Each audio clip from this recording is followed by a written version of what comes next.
Hey guys, welcome to the first episode of Wayward Excursions. Today we're at the Battleship North Carolina, which you can see behind us in beautiful Wilmington, North Carolina. Here's a photograph of the North Carolina as it was being brought in on the Cape Fear River here at Wilmington before it was permanently berthed in its side channel.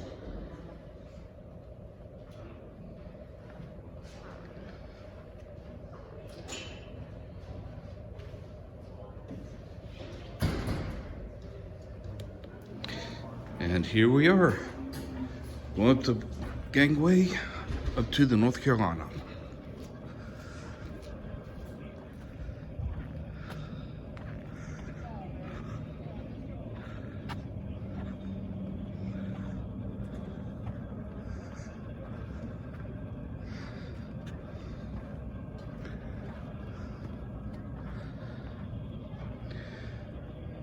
Here's the rear turret with its 16-inch guns, and you can see some of the anti-aircraft guns that were left in place, just to give you an idea of scale. Now the deck of the North Carolina actually is teak wood. A lot of people have thought that it was steel and armored. However, the deck itself was much easier to take care of, and you were not as likely to slip on it when it was wet with the teak.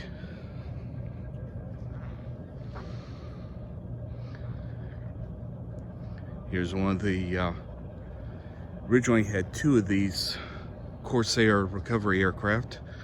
There's the bell of the North Carolina. Now we're going to try going inside the turret and seeing just how these massive guns actually worked. There's not a lot of room inside the turrets here. As you can see, coming in, you have to duck to get under one of the cross members here inside. They have a lot of the turrets actually blocked off, but they've cut holes in the doors so we can actually see the operation down inside.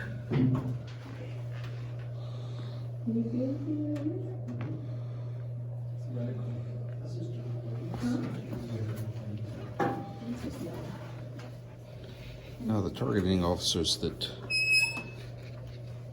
aimed the guns had these super comfortable seats to sit on. There are the cameras that you're looking through when sighting the guns on turret number 3.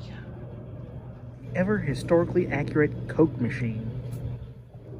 Now we begin our tour as we go into the belly of the beast.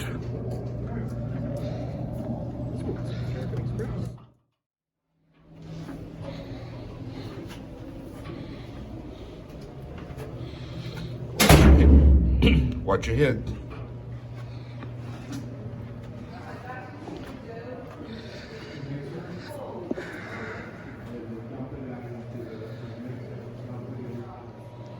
Alright guys, here we go into the bake shop, and next to that is the bread room.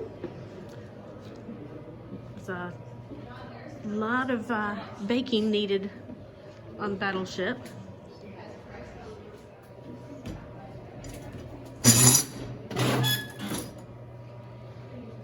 The ovens. 1, 2, 3, 4, 5, 6 in this one batch. It's a lot of rolls. And they have samples of some of the things that they would bake. They did celebrate birthdays while they were out at sea.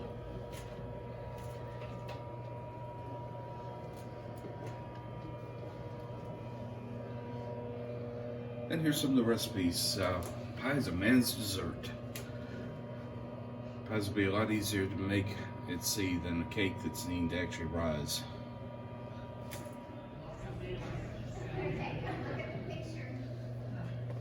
This shows a sample of what they would have. This was Thanksgiving Day dinner, 1942.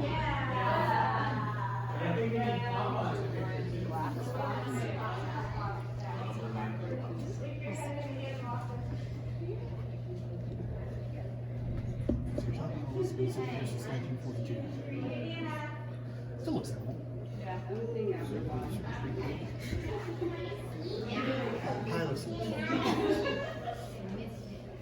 Got even more tables over this way.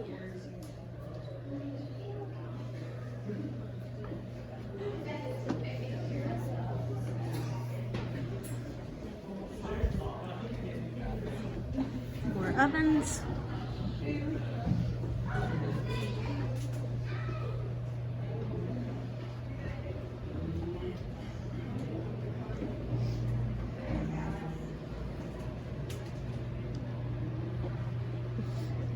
Fry up a lot of bacon on that. Of course, they went through a lot of bacon too. For anyone who has the home KitchenAid mixer.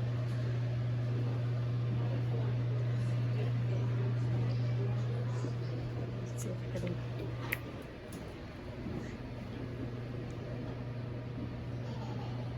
Looks almost exactly like it, just huge. And here are some of the other attachments they could use.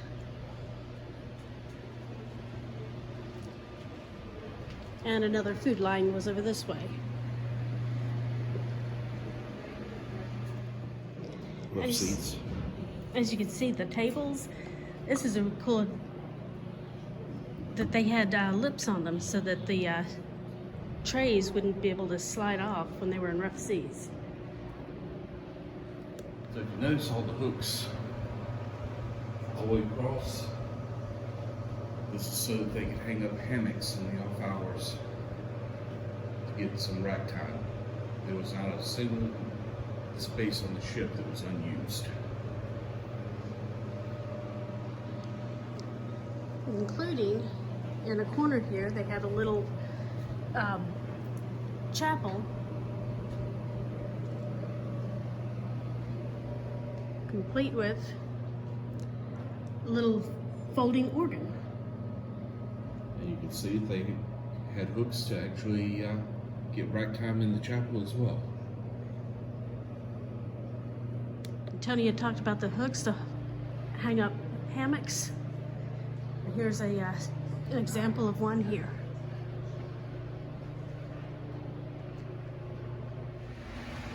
And more bunks.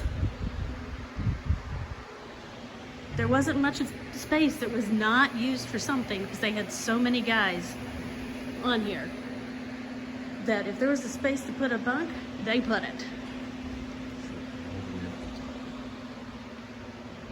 I would hate to be some of the guys going to the top bunks.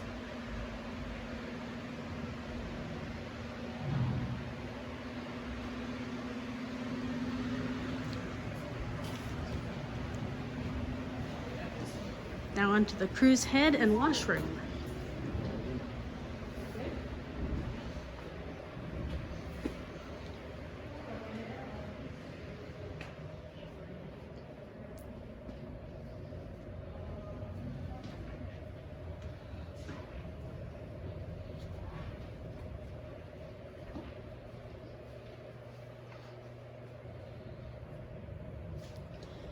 Not much privacy.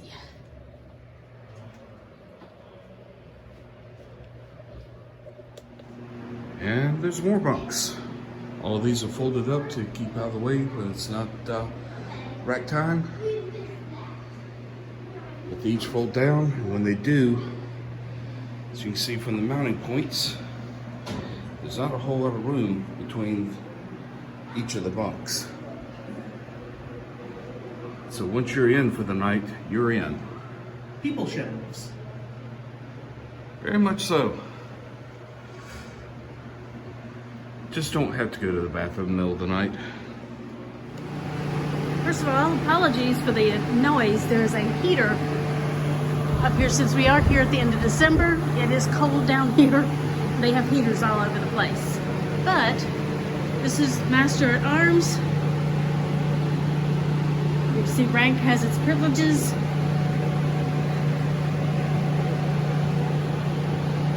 They had bunks away from everybody, a little bit away from everybody. North Carolina was pretty much a floating city. It has its own post office. And it's ship store number 1. Each of the stores has its own collection of items. As you can see here, you have everything from toothpaste to chewing tobacco.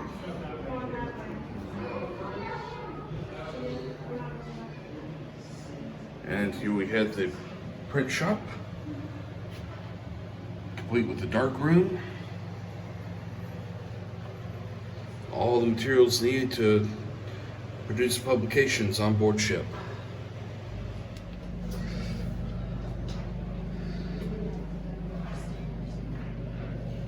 Everything on the ship had to be self-sufficient, so cobbler shop for actually fixing your shoes and boots.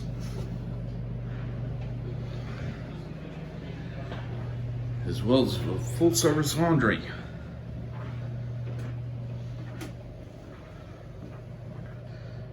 Dryers, wash tubs, wash in one room, fold in the next, and iron in the third.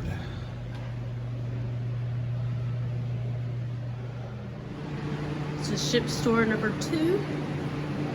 Step up on the step. So you can buy playing cards, brushes, files, watch straps, and stationery.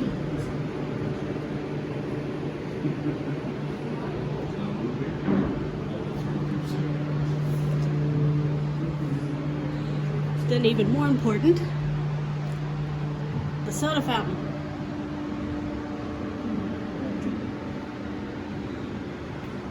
They get ice cream and malted milkshakes and see Dad's root beer syrup.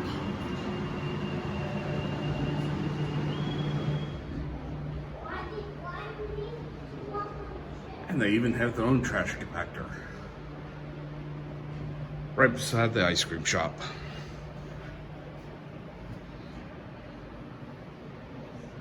And since this was a floating city, they would also have movie nights. There's a projector, the screen right there. And then they had a little projector room right back here. They have this set up. Some of the guys have been dressed up as hula girls. And there's Tony as a hula girl. Not too many hula girls have beards. Tour now. It's downstairs again.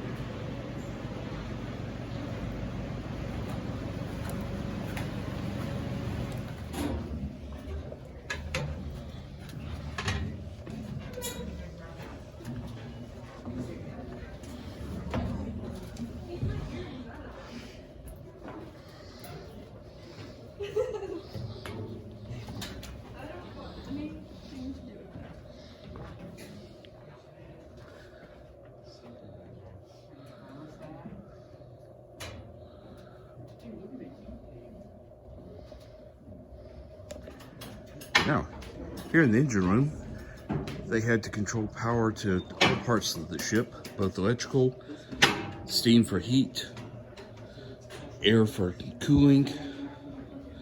You can see some of the electrical lines that went to other parts of the ship. Here's one of the diesel engines that was used to supply electrical power. And then here's one of the vents where they piped in air from above decks. So to make sense of all of the various pipes and lines going throughout the ship, each one was labeled with color-coded and striping significance. And here's a legend showing all the different ones for it. And correctly balanced. When the tuning eye has been balanced, move the cell up and down a few times. The tuning eye should remain balanced. If it does not, readjust as necessary. See where they've taken the original covers off of the reduction gear and put plexi over it so we could actually see what it looked like inside. For 600 pounds per square inch boilers and below, this reading should not exceed. This was just one of several reduction gears used in the ship. For 1,200 pound boilers, it should. As you can see, where the original door actually fit into the bulkhead, they've cut out the bottom to make it easier for tourists to walk through. But this was another one of the watertight doors, one of the hatches that would be battened to help protect the ship from flooding. Work on a battleship could mean being in tight places for extended periods of time. And every set of stairs in the battleship are designed to save as much space as possible. We're in the steerage for the ship. This is one of the assemblies controlling one of the two main rudders for the ship. These are the hydraulic pistons that actually turn the rudders.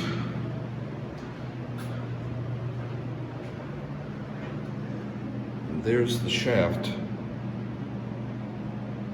of the port side rudder. And here's the starboard rudder.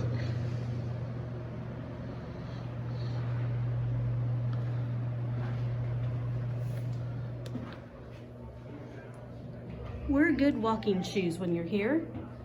More stairs. This is fire control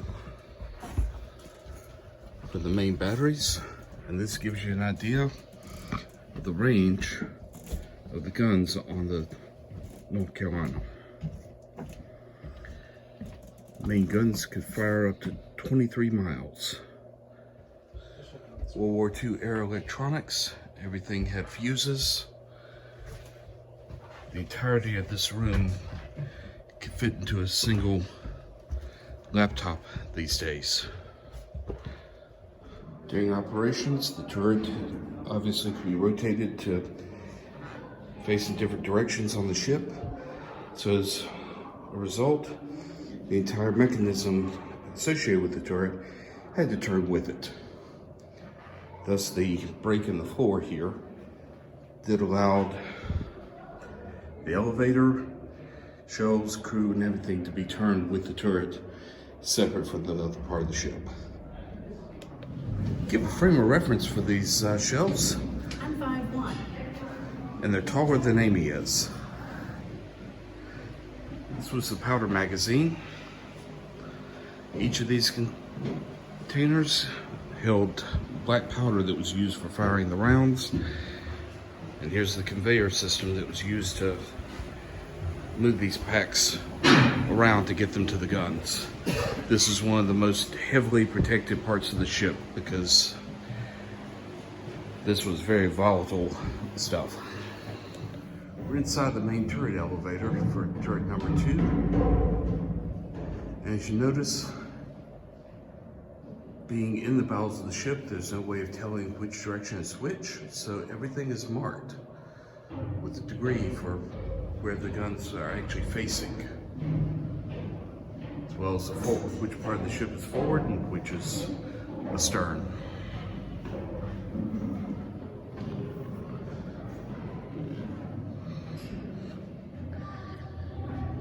And here are the elevators taking powder and shells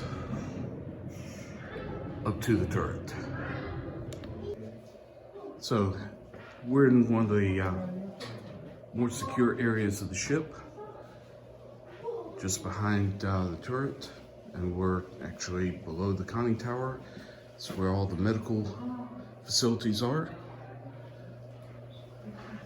Way if you happen to be sick, hurt, anything else, you're in one of the more safe areas of the ship and less likely to sustain additional injury while trying to get fixed up.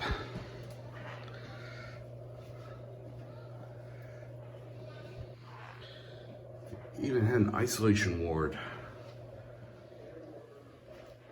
There's a stretcher.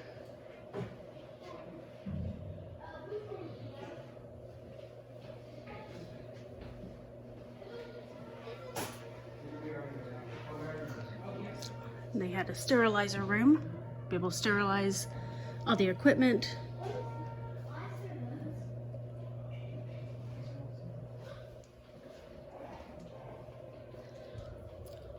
And then the scrub room.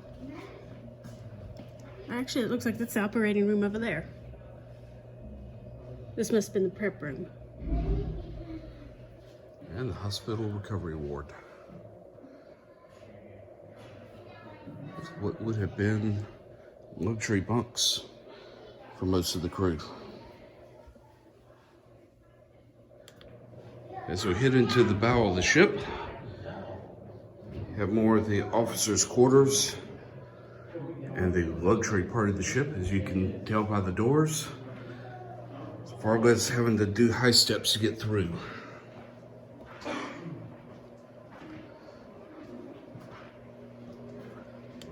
Again, rank has its privileges. You get to have your own full suite, along with a real bed. Rules for officer country. Definitely don't want to break those. Even in officer country, the space was pretty tight. You didn't want to open the doors at the same time.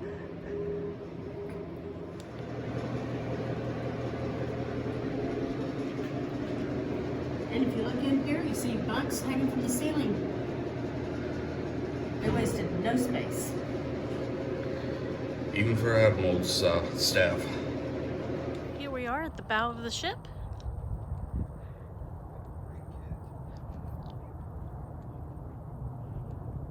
For those who are not familiar with nautical terms, that's the front.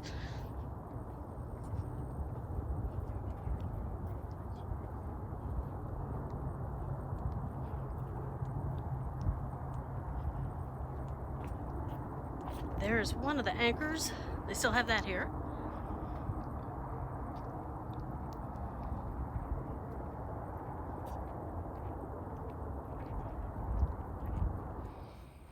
And here's the bridge of the North Carolina. The captain's chair, the first mate.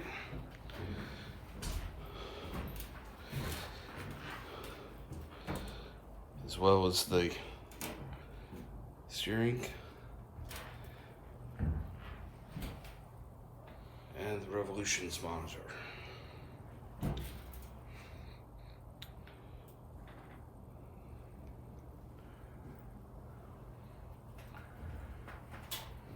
They've been removed, but each of the portholes had its own cover so that the entire bridge could be sealed. And there was the communications tube back to engineering. And the captain's quarters, just back behind the bridge. And yes, the captain got his own bed. This is one of the most heavily armored parts of the ship, above decks. As you can see, the door itself is 18 inches of solid steel, as are the walls for the fire control center. View of stack number 2. The ladder going all the way up to the top in the crow's nest. And you can just make out the, maybe in the video, you can make out the radar turning up there.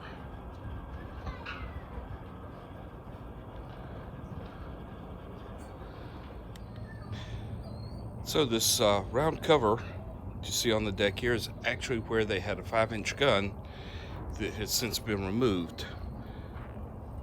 You can see a 5-inch turret down the deck a little further there. I think it was removed just to one, reduce a little of the weight and make it easier to navigate the deck. Now, we're on level 2 if I'm not mistaken. But to give everyone some idea, this is the reason that the battleship is in constant need of help to maintain it. It's nearly 100 years old, and it's a constant fight against the elements to maintain this ship without a crew. Before, it would take 500 men on the ship just to keep it operational every day. Now there's a handful of people that are actually maintaining this for everyone's ability to learn and enjoy the battleship and its history.